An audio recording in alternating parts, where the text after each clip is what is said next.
নমস্কার। আজকের ভিডিওতে সবাইকে জানাই স্বাগত। আজকের ভিডিওতে আমি শেয়ার করব আমাদের চারপাশেরই কিছু দৃশ্য।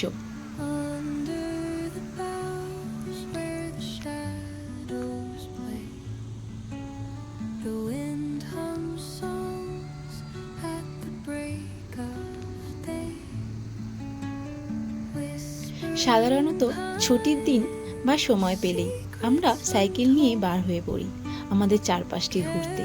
এখানে রয়েছে প্রচুর ধরনের পার্ক, আর তাই মনে হয় কোনায় কোনায় যেন রয়েছে রূপকথার রাজ্য।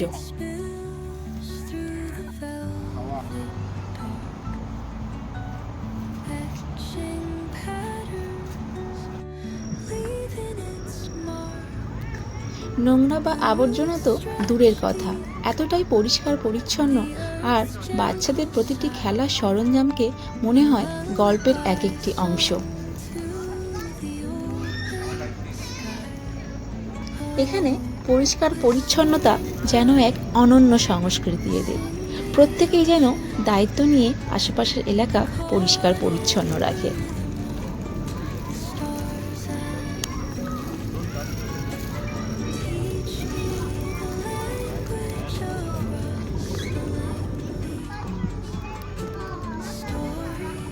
পার্কগুলিতে রয়েছে নানা মডেলের স্লাইড, বিভিন্ন থিমের খেলনা ও অ্যাক্টিভিটির জায়গা। এছাড়াও রয়েছে খেলার জন্য বিশাল জায়গা, যা বাচ্চাদেরকে খেলতে আরও বেশি করে আগ্রহী করে তোলে। এইসব ছাড়াও কিন্তু রয়েছে শরীর চর্চার জন্য নানা ব্যবস্থা। বয়স্ক থেকে শুরু করে সবাই এখানেই শরীর চর্চা করে থাকে।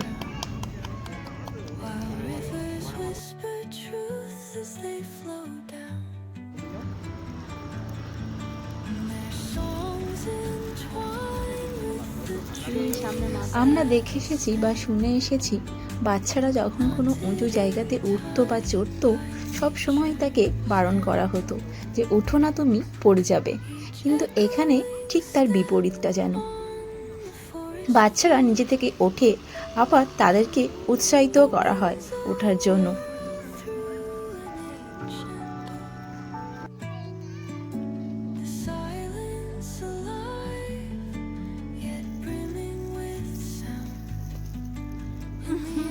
তাদেরকে ট্রেকিং, হাইকিং বা বিভিন্ন ধরনের পারিশ্রমিক কাজে পারদর্শী করে তোলার জন্যই যেন এইগুলির ব্যবস্থা করা হয়েছে প্রতিটি পার্কে।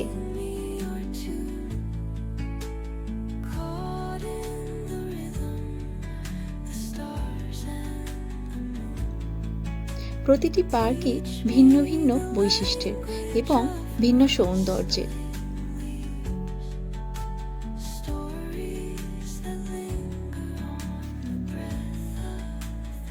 পার্কগুলিতে এত পরিমাণে গাছ রয়েছে, চারিদিকটাই মনে হয় যেন সবুজে ঢাকা।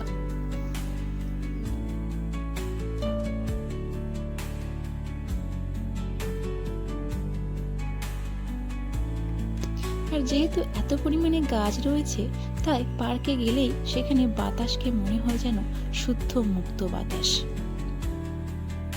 যা শহরের জীবন থেকে সম্পূর্ণ ভিন্ন।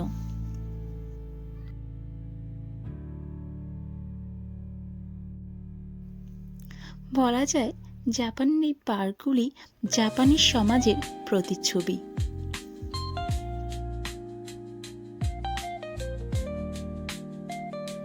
পার্কগুলি এত সুন্দরভাবে সাজানো গোছানো, তার ব্যাখ্যা করার জন্য হয়তো আমার কাছে ঠিকমতো ভাষা নেই।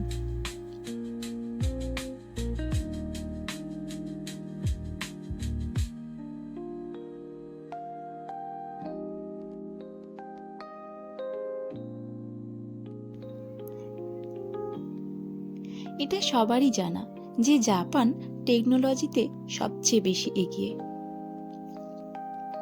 এছাড়াও এদের পারিপার্শ্বিক সৌন্দর্য, পরিষ্কার পরিচ্ছন্নতা, নিয়ম কানুন ও জীবনধারা দেখে এটাও মনে হয় যে সুস্থ ও আনন্দময় জীবনযাপনের জন্য এরা সবার থেকে বেশি সচেতন।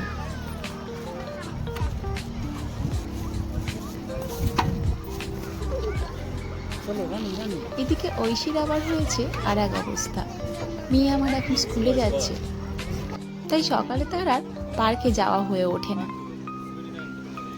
তাই বলে সে সকালের খেলাটাকে বাদ দেয় না, সেটাকে স্কুল থেকে ফেরার পথে খেলে তবেই মেয়ে আমার বাড়ি ফেরে।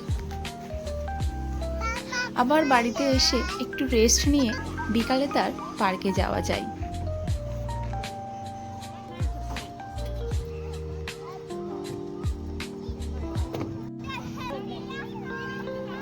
আর এইভাবেই তার সাথে আমাদেরও সকাল থেকে সন্ধে হয়ে যায় কখন যেন, আর দিনের পর দিন কেটে যায়।